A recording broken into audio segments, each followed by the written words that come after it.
नमस्कार, मैं हूँ मनविंदर। एमबीएन नेटवर्क पे आप सभी लोगों का बहुत स्वागत है।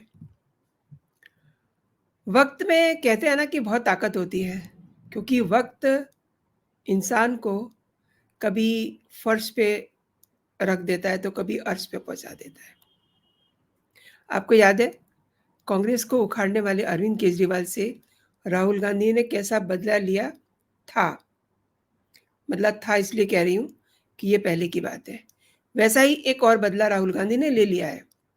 पहले बदले के कारण, जिसे मैंने था कहा, पहले बदले के कारण आज केजरीवाल की पार्टी पर इतना बड़ा संकट आया हुआ है। केजरीवाल उसी बदले की वजह से जेल में है, उसका खामियाजा भुगत रहे हैं, जेल की रोटियां खा रहे हैं।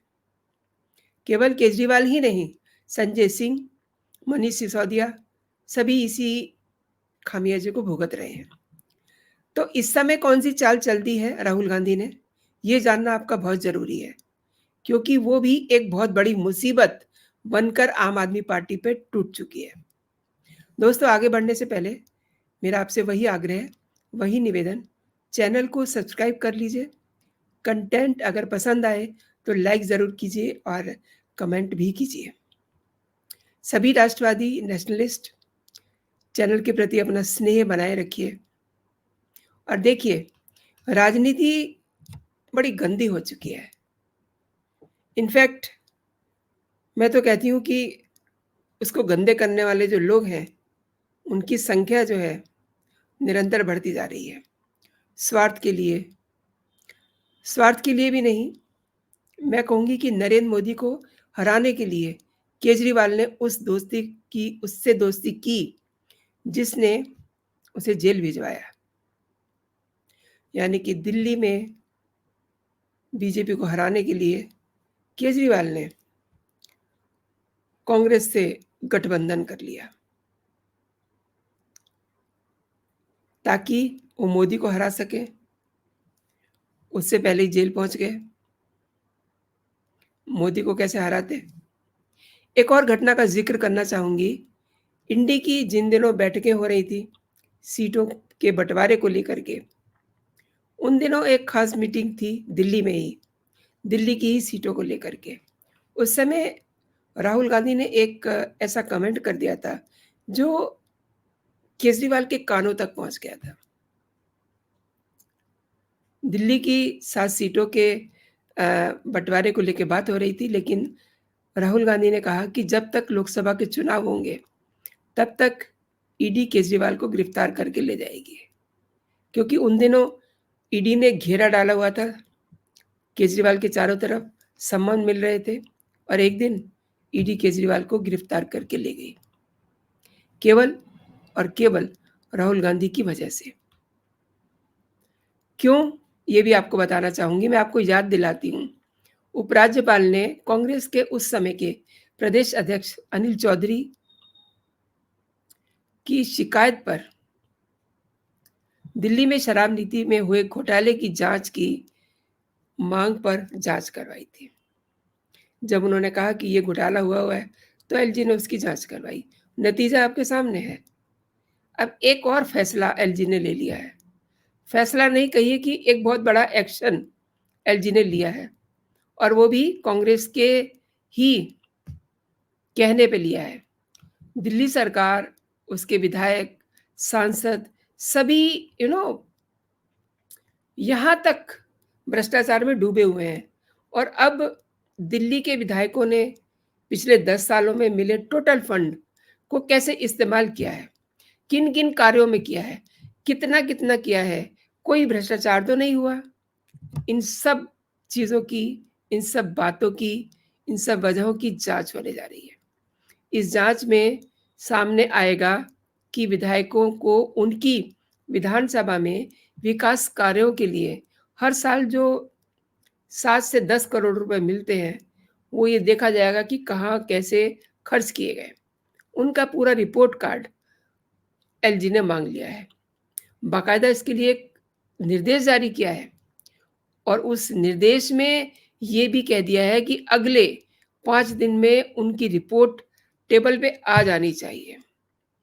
अब इसके बाद से विधायकों में अफरा तफरी मची हुई है।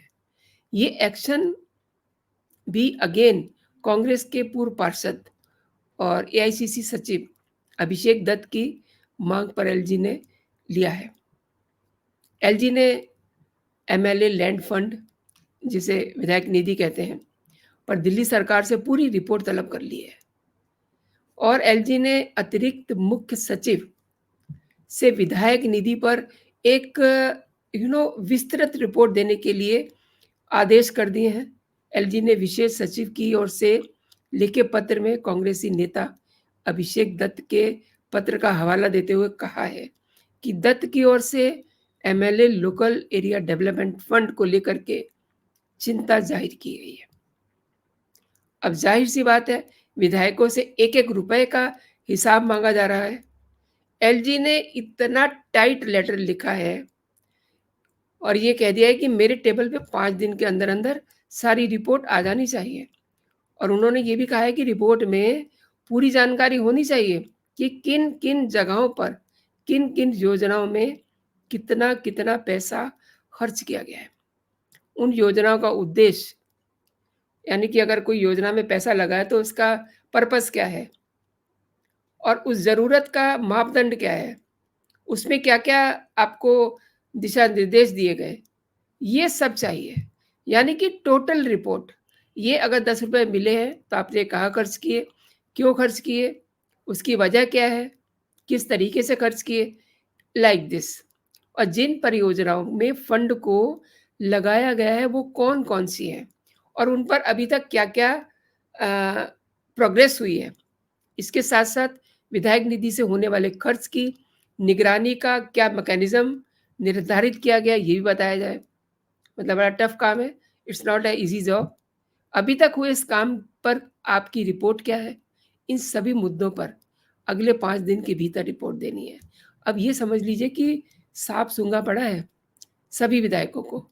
एंड उपराज्यपाल ने कांग्रेस के उस समय के प्रदेश अध्यक्ष चौधरी अनिल कुमार की शिकायत पर ही दिल्ली में शराब नीति घोटाले की जांच की मांग की थी।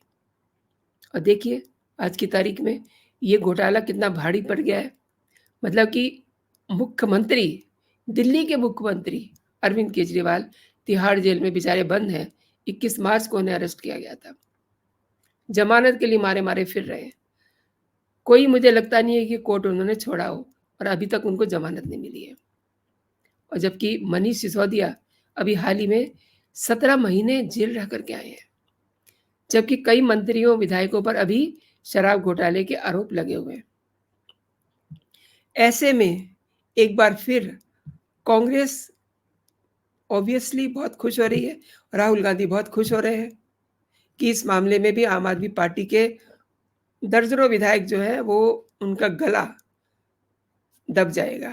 क्योंकि कांग्रेस का आरोप है कि विधायकों को मिलने वाले फंड में भ्रष्टाचार हो रहा है। एलजी ने देखिए अब ये एक्शन उस समय लिया है जब जब विधानसभा के चुनाव में कुछ ही महीने रह गए हैं। यानी कि 2025 स्टार्टिंग में ही चुनाव है और अब क्या चल रहा है, अब अगस्त चल रहा है, तो कितने दिन रह गए। तो एक तरह से अभी शराब घोटाले से निकल के अरविंद केजरीवाल आए नहीं हैं कि उनके आते तक उनके विधायकों का भट्टा अच्छे से बैठने वाला है। किसी ने ये सपने में भी नहीं सोचा होगा कि एलजी उनसे जवाब तलब करेंगे, क्योंकि उन्हें क्या पता था कि उनके जो मुखिया हैं वो खुद ही जेल चले जाएंगे और फिर उनको एलजी के सवालों का जवाब देना पड़ेगा। बहुत ज़्यादा इस समय पार्टी में इस एक्शन को लेकर के भगदड़ मची हुई है।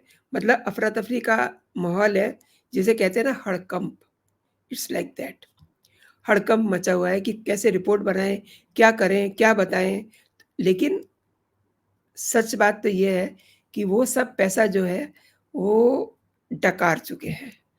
जो विधायक निधि है वो सब डकार चुके हैं। जब मतलब आप ये सोचिए कि अरविंद केजरीवाल 143 करोड़ रुपए डकार गए और कहते हैं ना कि उन्होंने इतना सारा खा लिया और डकार भी नहीं लिया, तो वो पूरा सब खा गए और डकार भी नहीं लिया उन्होंने। और ये जो अमाउंट है, इसका जवाब कैसे देंगे विधायक? अब इसके लिए मीटिंग्स हो रही हैं, इसके लिए बाकायदा गाइडलाइंस तैयार हो रही हैं, ये करिए, वो करिए, लेकिन दिखाएँगे कैसे पैसा? सवाल तो ये है।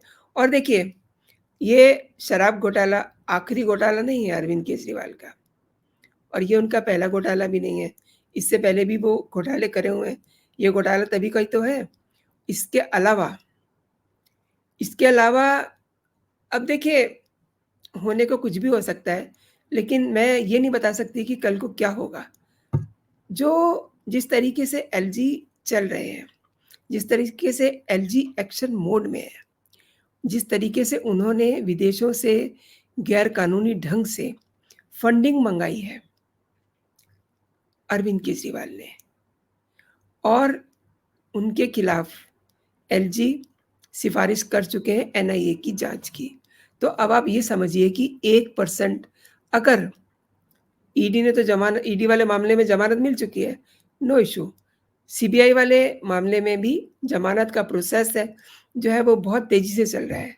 लेकिन मुझे कभी-कभी ये लगता है कि जैसे ही एकदम जमानत मिलने को होगी ना, तो उस समय एनआईए की एंट्री हो जाएगी। पता नहीं क्यों मुझे ऐसा लगता है, क्योंकि ये तो बाहर आने वाले थे ना, इनको ज़मानत हो गई थी लोअर कोर्ट से और फिर हाई कोर्ट से भी, और लास्ट में इनको दबोच लिया सीबीआई ने। अब अगर सीबीआई के मामले में इनको ज़मानत होती है, मेबी एनआईए एंटर कर जाए, और ये सब ये जो घोटाले धीरे-धीरे निकल रहे हैं, अभी बहुत कुछ और सामने आना बाकी है दोस्तों। आपने मेरे साथ ये पूरा वीडियो देखा, आपका बहुत-बहुत धन्यवाद। एंड अगर आपको मेरा कंटेंट अच्छा लगा है, तो इस पे आप अपनी राय ज़रूर दीजिएगा, क्योंकि आपकी राय मेरे लिए बहुत इम्पोर्टेंट है। तो अपना स्नेह बनाए रखिए, लाइक करते रहिए वीडियो को, कमेंट करते रहिए, और वीडियो को आप शेयर भी कर सकते हैं। चैनल को ज़रूर सब्सक्राइब कर लीजिएगा एंड बेल आइकन को भी प्रेस कीजिएगा। तो अभी के लिए दोस्तों इतना ही। आप अपना और अपनों का बहुत सारा ख्याल रखिए, खुश रहिए, स्वस्थ रहिए। जय हिंद, जय भारत।